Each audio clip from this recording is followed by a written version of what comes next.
ओम श्री गंगाई नाथाय नमः। ओम श्री गंगाई नाथाय नमः। ओम श्री गंगाई नाथाय नमः। गुरुर्ब्रह्मा गुरुर्विष्णु गुरुदेवो महेश्वराय, गुरु साक्षात पर ब्रह्मा तस्मै श्री गुरुवे नमः।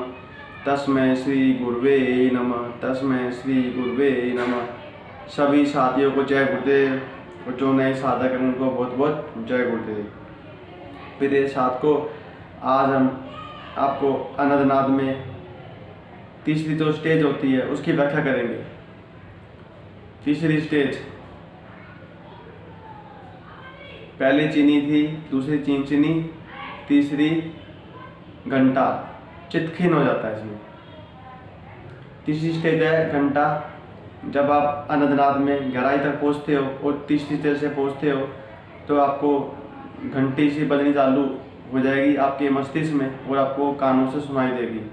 ये अनंतनाद की तीसरी स्टेज है। कभी बाएं कान से, कभी दाएं कान से, कभी दोनों कानों से, कभी बाएं कान से, कभी दाएं कान से, दोनों कानों से आपको घंटियाँ सुनाई देगी। जैसे मंदिर में घंटियाँ बजती हैं, लगातार बजती हुई घंटियाँ सुनाई देगी। और कई कई साधकों को तो नींद भी नहीं आती, इतनी तेज नाद तेज हो जाता है, घंटियाँ बजती हैं। जैसे कि बाहर से आवाज़ आ रही है जबकि अंदर से आवाज़ आ रही होती है, वो घंटियाँ बजनी चालू हो जाती हैं। पूरे मस्तिष्क में घंटियाँ से सहस्रार से आवाज़ आ रही होती है, घंटी बजती है। गुर्दे शक्ति क्योंकि मूलाधार से जगने के बाद सहस्रार पहुँचती है तो वहाँ से ऊपर से यू टर्न मारती है। यू टर्न मारती है तो क्या होता है, स्वादिष्टान चक्र में पानी है, वहाँ पर जलता तो है और वहाँ पर गिरते ही छटाक की आवाज़ आती है। और जब आपका नाद धीरे धीरे गहरा होता जाता है तो आप तीसरी स्टेज पर पहुँचते हो तो उसमें घंटियाँ की आवाज़ सुनाई देगी। लगातार कानों से घंटियाँ सुनाई देंगी। वे बहुत घंटियाँ बज रही हैं। कई हाथों को ऐसा होता है, इतने गहरे पहुँच जाते हैं, नाद में इतनी गहरे तक खो जाते हैं। यह अनंतनाद जो है अंदर तक डूबने की कला है। गुरुदेव ने भी कहा है कि बिना भीतर जाए आप प्रकृति का रहस्य मालूम नहीं कर सकोगे। साथ गुरुदेव कहते हैं, वो गुरु मसिंदर ने तो इसको वेद का कल्प रूपी भी फल बताया है। गुरुदेव कहते हैं कि मसिंदर जी का रेफरेंस देके कि ये वेद जो है कल्पतरु का अमर फल है। ये साधक के त्रिविध ताप शांत होते हैं, 3 तरह के ताप शांत होते हैं। Physical diseases, mental diseases, spiritual diseases शांत होते हैं, ठीक होते हैं। हिंदी में शारीरिक बीमारियां, मानसिक बीमारियां, आध्यात्मिक बीमारियां, जैसे बाकी रोग क्योर होते हैं। मेडिकल वाले डॉक्टर तो फिजिकल और मेंटल को ठीक करने का प्रयास करते हैं लेकिन स्पिरिचुअल के मामले में पीछे हट जाते हैं। स्नायु मंडल को टच करता डॉक्टर घबराता है। साथ को ये स्पिरिचुअल डिसीज मानते हैं कई डॉक्टर कि जो आपको नाद सुनाई दे रहा है उसको डॉक्टर बीमारी समझते हैं, लेकिन बीमारी होती भी है और ये नाद भी होता है। बीमारी अगर आपको बिगड़ ध्यान में करे हुए और आपको सुनाई दे तो टेनिटाइटिस रोग हो जाता है। टेनिटाइटिस रोग हो जाता है। टेनिटाइटिस रोग में क्या होता है, आपको घंटी की आवाज़ सुनाई देगी, जैसे नाद में होता है बिल्कुल वैसे ही सुनता है, अंदर से आवाज़ सुनाई देती है, जबकि ऑक्सीजन की कमी होती है। डॉक्टर बताते हैं कि टेनिटाइटिस रोग है, ये कानों का रोग हो गया है, या दिमाग कोई डिप्रेशन है, या फिर तनाव है। लेकिन अगर किसी को तनाव भी नहीं है, डिप्रेशन भी नहीं है और कानों की कोई बीमारी भी नहीं है, आँख की बीमारी नहीं, नाक की नहीं, कोई बीमारी नहीं, गले की बीमारी नहीं है, उनको भी नाद सुनाई दे रहा है क्योंकि वह नाद है, असलियत में वह नाद है, वह आपके ब्रेन में गूंजता है, सहस्रार चक्र से गूंजता है और अनाहत चक्र में वह बजना चालू होता है। अनाहत चक्र से ही प्रकट होता है और सहस्रार चक्र तक जाता है और वहाँ पे प्रकट हो जाता है। सहस्रार चक्र यहाँ होता है, यहाँ पे प्रकट हो जाता है। अनाहत ध्वनि यहाँ से यहाँ तक सुनाई देती है और कानों में ध्वनि सुनाई देती है। कई सोचते हैं कि ये मतलब ऊपरी हवा चक्कर है, जबकि ऐसा नहीं होता है। जब ध्यान जब योगा में आप सिद्ध योग में आगे बढ़ते हैं तो आपको नाद सुनाई देना चालू हो जाता है। ये आपके आध्यात्मिकता में विकास का प्रतीक है। साथ को जब तीसरा नाद होता है चित्त, इसमें क्या हो जाता है, खिन सा हो जाता है। घंटियाँ बजती लगातार, उससे चित्त खिन हो जाता है, मन मतलब बेचैन रहता है और आदमी परेशान हो जाता है कि इतनी घंटियाँ सुनाई दे रही हैं, कहाँ से सुनाई दे रही है, बाहर कोई आवाज़ नहीं होती। शांति में हो तो शांति में रात्रि में तो ये वो भूतें हो जाती हैं, घंटियाँ चालू हो जाती हैं, कई लोग साधकों को नींद नहीं आती है।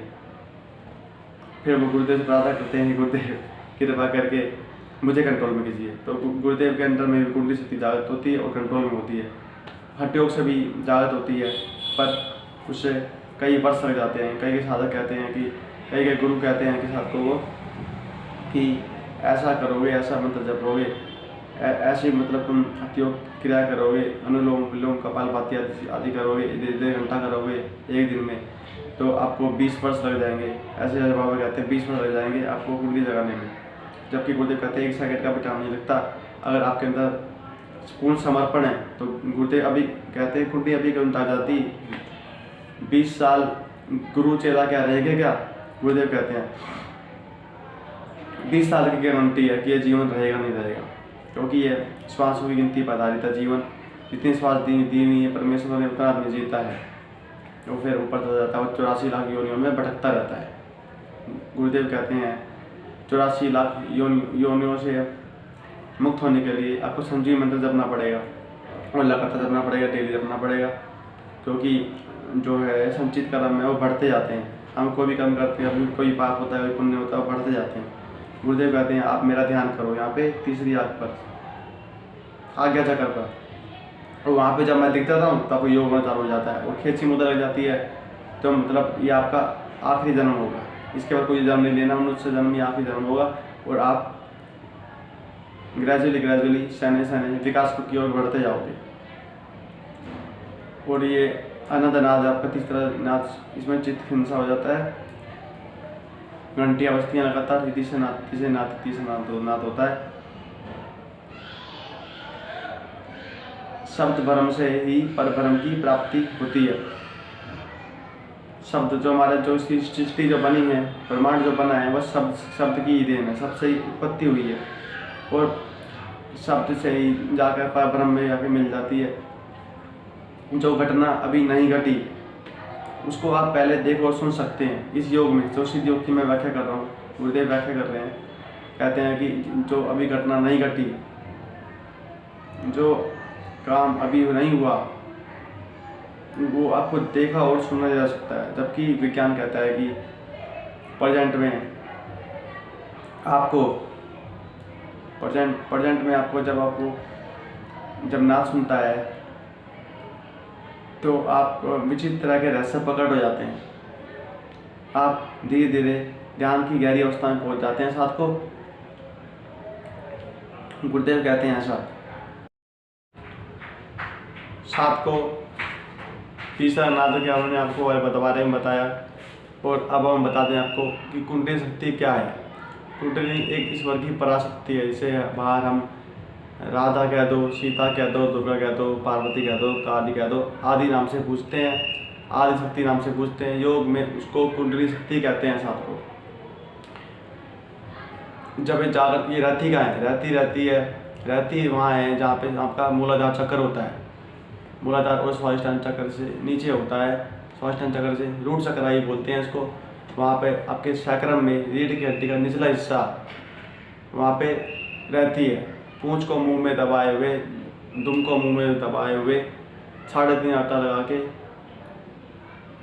ये रहती है, सरपनी रहती है। इसी को ही कुंडली शक्ति कहते हैं। अगर ये मनुष्य में जागृत हो जाए तो आपका संपूर्ण विकास को प्राप्त हो सकते हैं। आप नर से नारायण बन सकते हैं। साथ को मनुष्य के अंदर ही परमात्मा है। साथ को पूरा ब्रह्मांड आपके अंदर है और ब्रह्मांड की रचयिता भी आपके अंदर है। जब आप पूरा विकास कर जाते हो तो आप ईश्वर की तरह ही अंदर आपकी शक्ति प्रकट हो जाएगी और आप ईश्वर के अंश कहलाते हो। शब्द ब्रह्म से ही परब्रह्म की उत्पत्ति हुई है। साथ को इसलिए आपको शब्द ब्रह्म से यात्रा करनी है और परब्रह्म तक की यात्रा जब आप करते जाओगे, परब्रह्म तक पहुँच जाओगे तो आप परमात्मा के असली रूप में प्रकट हो जाओगे। साथ को परम पुरुष के रूप में प्रकट हो जाओगे। साथ को इसमें योग में एक खेचती मुद्रा लगती है। साथ को खेचती मुद्रा जब आपकी लग जाएगी, जीभ पीछे पलटकर तालू में चली सट जाएगी और सख्त होकर चिपक जाएगी ऊपर की तरफ, और वहाँ से एक रस गिरता है जिसे हमारे ऋषि मुनियों ने अमृत तत्व की संज्ञा दी है और इंग्लिश में उसको नेक्टर बोलते हैं। साथ को जब खिचड़ी मुद्रा में आपको ना सुनना, खिचड़ी मुद्रा में जब आपको सुनना रस, मीठा रस आने लग जाएगा, तरह तरह के रस होते हैं, आदि बता नहीं सकता, तरह तरह के रस हो सकते हैं, शायद ऐसा स्वाद हो सकता है, चीनी ऐसा स्वाद हो सकता है, नमकीन जैसा स्वाद हो सकता है, अजीब तरह का स्वाद हो सकता है। साथ को उसमें आपको जो रस गिरेगा उसी से ही रोग क्योर होते हैं। साथ को एड्स, कैंसर, HIV सब रोग क्योर हो जाते हैं जब खिचड़ी लगनी चालू हो जाती है। वहाँ से जो रस होता है पिंच होकर टपकता है, तो उससे हर प्रकार के रोग क्योर होते हैं। साथ को जो गुरुदेव कहते हैं कि मैं कुंडली शक्ति जागृत होकर ठीक करती है हर प्रकार के रोग को। गुरुदेव कभी नहीं कहते कि मैं ठीक करता हूँ। आपके अंदर अभी तो पीछा बैठा डॉक्टर है, आप अंदर, गुरु आपके अंदर है। आप बाहर खोज रहे हो, बाहर नहीं मिलेगा गुरु, गुरु आपके अंदर है।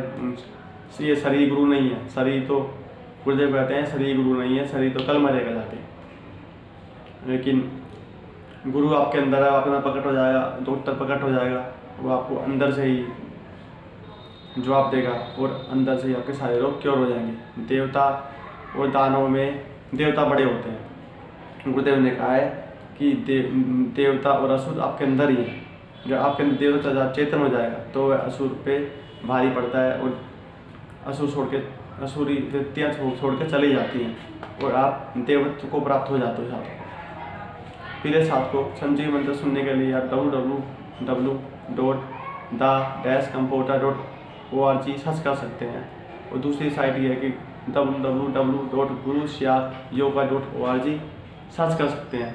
इस पर आपको संजीव मंत्र मिल जाएगा, उसके बारे में बहुत सी जानकारी मिल जाएंगी और वहाँ से आप दीक्षा ले सकते हैं। यूट्यूब पे भी आप दीक्षा ले सकते हैं, मंत्र लिख सकते हैं, गुरु श्या मंत्र लिख सकते हैं, संजीवनी मंत्र लिख सकते हैं।